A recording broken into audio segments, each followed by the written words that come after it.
इस कहानी का नाम अर्जुन की प्रतिज्ञा है। महाभारत का भयंकर युद्ध चल रहा था। लड़ते लड़ते अर्जुन रणक्षेत्र से दूर चले गए थे। अर्जुन की अनुपस्थिति में पांडवों को पराजित करने के लिए द्रोणाचार्य ने चक्रव्यूह की रचना की। अर्जुन पुत्र अभिमन्यु चक्रव्यूह भेदने के लिए उसमें घुस गया।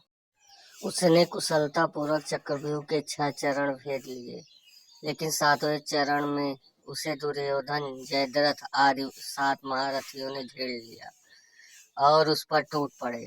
जयद्रथ ने पीछे से निहत्थे अभिमन्यु पर जोरदार प्रहार किया। वह वार इतना तीव्र था कि अभिमन्यु उसे सहन नहीं कर सका और वीरगति को प्राप्त हो गया। अभिमन्यु की मृत्यु का समाचार सुनकर अर्जुन क्रोध से पागल हो उठा।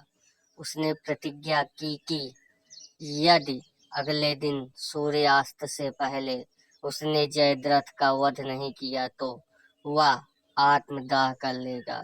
जयद्रथ भयभीत होकर दुर्योधन के पास पहुंचा और अर्जुन की प्रतिज्ञा के बारे में बताया। दुर्योधन उसका भय दूर करते हुए बोला, चिंता मत करो मित्र, मैं और सारी कौरव सेना तुम्हारी रक्षा करेंगे। अर्जुन कल तुम तक नहीं पहुंच पाएगा, उसे आत्मदाह करना पड़ेगा। अगले दिन युद्ध शुरू हुआ।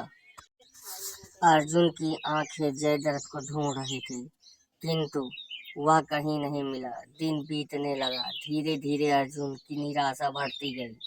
यह देखकर श्री कृष्ण बोले, पार्थ, समय बीत रहा है और कौरव सेना ने जयद्रथ की रक्षा कवच में घेर रखा है। अतः तुम शीघ्रता से कौरव सेना का संहार करते हुए अपने लक्ष्य की ओर बढ़ो।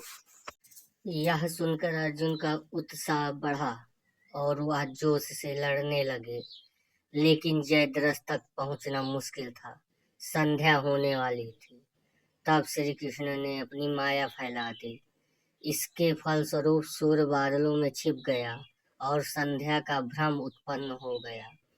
संध्या हो गई है और अब अर्जुन को प्रतिज्ञावश आत्मदाह करना होगा। यह सोचकर जयद्रथ और दुर्योधन खुशी से उछल पड़े। अर्जुन को आत्मदाह करते देखने के लिए जयद्रथ कौरव सेना के आगे आकर अट्टहास करने लगा। आज जयद्रथ को देखकर श्री कृष्ण बोले, पार्थ, तुम्हारा शत्रु तुम्हारे सामने खड़ा है। उठाओ अपना गांडीव और वध कर दो इसका। यह देखो, अभी सूर्यास्त नहीं हुआ है। यह कहकर उन्होंने अपनी माया समेट ली। देखते ही देखते सूर्य बादलों से निकल आया। सबकी दृष्टि आसमान की ओर उठ गई। सूर्य अभी भी चमक रहा था। यह देख जयद्रथ और दुर्योधन के पैरों तले जमीन खिसक गई। जयद्रथ भागने को हुआ, लेकिन तब तक अर्जुन ने अपना गांडीव उठा लिया था।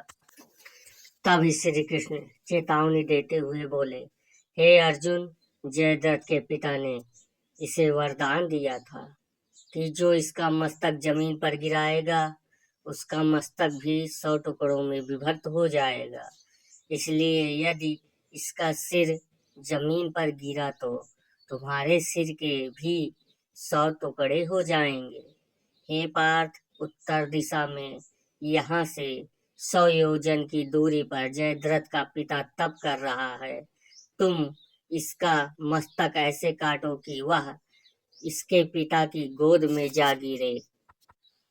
अर्जुन ने श्री कृष्ण की चेतावनी ध्यान से सुनी और अपने लक्ष्य की ओर ध्यान कर बाण छोड़ दिया। इस बाण ने जयद्रथ का सिर धड़ से अलग कर दिया और उसे लेकर सीधा जयद्रथ के पिता की गोद में जा गिरा। जयद्रथ का पिता चौंक कर उठा तो उसकी गोद में से सिर जमीन पर गिर गया। सिर के जमीन पर गिरते ही उसके सिर के भी 100 टुकड़े हो गए। इस प्रकार अर्जुन की प्रतिज्ञा पूरी हुई। अगर कहानी पसंद आई हो तो प्लीज लाइक एंड सब्सक्राइब करें।